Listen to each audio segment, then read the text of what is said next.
Facebook and Twitter that deployed troops rely on to communicate with family and friends. Before the policy, each of the military services had their own approach to social media, with the Marines having briefly banned troops from using them at all. Here to talk to us about how good a job the services are doing adopting the new policy is Sumit Agarwal, the Deputy Assistant Secretary of Defense for Outreach and Social Media. Before joining the Defense Department, Sumit worked for the internet giant Google, where he helped develop mobile services for smartphones. Sumit, welcome to the show. Thanks, Vargo. So, why don't you give us a little bit of an update on how the implementation of this new policy is going? Absolutely. So I'm very delighted to report that all the services have, in some form or fashion, moved out. People actually ask me often what it's like to be in government after having spent so long at Google, where things obviously move very, very quickly. And I have to tell you that on some accounts they move slowly, but in terms of moving out, once an order has been given, the military services are spectacular. So across the board, in some formal mechanisms, in some informal mechanisms, at a technical level as well as at administrative level, all the services are taking steps to begin loosening some of those restraints and allowing more and more access to social media, Facebook, YouTube, Twitter, as well as other internet-based capabilities, things that allow you to share documents and collaborate online. So I'm delighted with the progress. Now, the interesting thing, I mean, you mentioned, for example, loosening those binds, but I mean, you know, very recently I was in the Pentagon and wanted to direct somebody to a YouTube site, and they said, well, you know, we can't really do that during work hours. What are some of the things that you're doing in order to be able to encourage greater use of some social media tools? But also, how do you make sure that you're educating folks on what the right balances are between this new freedom and operational security? So that was a lot of pieces of questions, so let me take them one at a time. Sorry about that.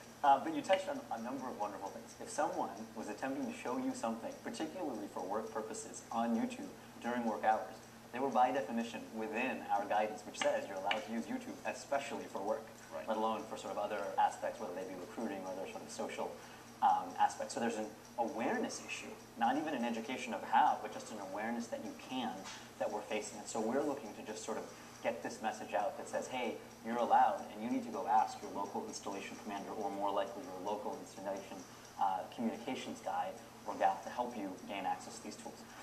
Secondly, in terms of finding that balance, that is something that we're addressing through both education as well as through training. There are really three pillars that we're monitoring or that we're focusing on as part of this rollout.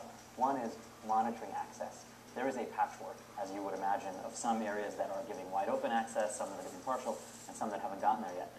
There's an educational component. We have a huge amount of training. We're actually drowning in training. And so one of the things we're doing is bringing all of that training together in the web. Army training on social media versus Navy, versus Air Force versus Marines, et cetera. They don't all have to be separate. So we're taking and pulling the best from one service and another and bringing those together. The third is obviously the security piece, whether that's technical or behavioral in nature. So we're looking at all of those three things. How do you respond to some cybersecurity experts say that this is a patently bad idea, especially if you're going to be using social networking sites from organizational networks? For example, you're on logistics or a pay system or a benefit system. How do you respond to that, you know, you're not getting a lot of benefit for a whole lot of risk?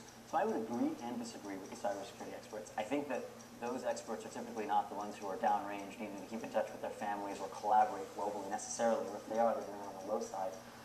So the benefits are very sizable and significant, and the DoD has come down very affirmatively on the side that there are benefits, and whether any one individual commander realizes that or not, we do assert that they are there, but they do need to be exploited or taken advantage of in a reasonable and safe fashion.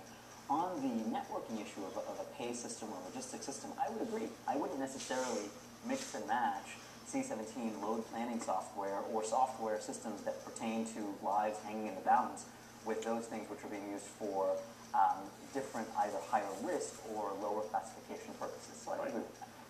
Let me ask you about combat zones. I mean, bandwidth is a very, very precious commodity when you get downrange. And you know, in Iraq and Afghanistan, as folks try to use Facebook, for example, to stay in touch with their families, they complain that, well, God, you know, this is moving at a snail's pace. There are other bandwidth managers who say, yeah, well, I'm having bandwidth problems in part because you guys are using this so extensively. Do you have to build up your bandwidth element here in order to be able to support those people forward who are trying to use the tools you're trying to democratize, if you will? Absolutely. We look at it from two different ways. One, we have to plan for this bandwidth. We have to figure out how to roll more and more bandwidth out all over the world. You know, the other way, a little bit tongue-in-cheek, is that it's better bandwidth than a letter. there is still fundamentally a little bit wider of a pipe between the soldier and the family than there was before. Bandwidth has been an issue across the world outside of the military since the days of bulletin boards. The inflection points in the explosion of these social networking sites was really when everybody had broadband. So there's no question that we need more bandwidth, but the flip side is we'll never really have enough. So yeah, we look at it and we are planning for more of it, but there's no easy solution. As you increase these outlets for folks to express themselves, one of the things that you're seeing is our sister papers, Navy and Marine Corps Times, have looked at this issue in terms of folks being open in their affiliations, whether it's with Tea Parties or birthers who openly question the legitimacy of the president, and a variety of other things which have normally been considered prescribed by military, by rules. Do you have to change your rules to reduce those standards to a degree to increase the ability of people to express themselves? Or conversely, be a little bit stricter, telling people, hey, because you have this new tool, doesn't mean that it's, no limits. So I haven't looked at those issues exactly, but I have seen a number of examples, some of which were actually in the gray zone of what's reasonable and what's not. And I don't think, as far as I've seen, that the rules need to change. The rules are pretty straightforward, pretty reasonable, and have endured for a long, long time. What you say and what you do as a representative of the armed services is, in some very, very limited ways, controlled. There's a certain sort of expression of allegiance and affiliation that you're not supposed to go down the path of. And I think that those principles continue. So depending on the degree to which these organizations are crossing the line and themselves becoming political in nature, I think that they fall into buckets that we have long understood and abided by.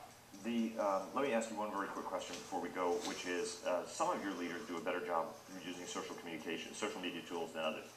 Mike Mullen, the chairman of the Joint Chiefs, is one of those folks who used, as I recall, a tweet to say that "Don't ask, don't tell" should be repealed.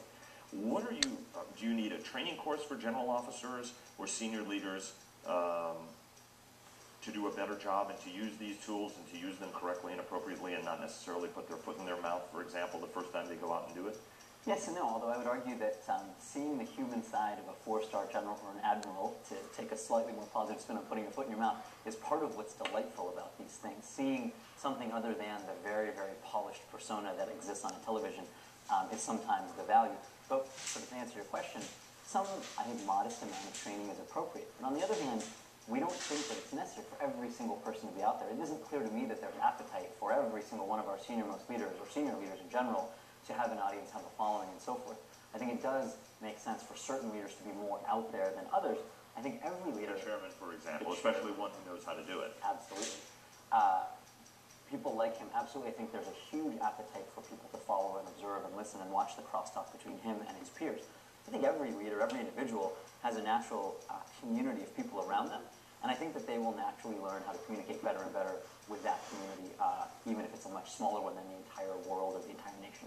Summit, thanks very much.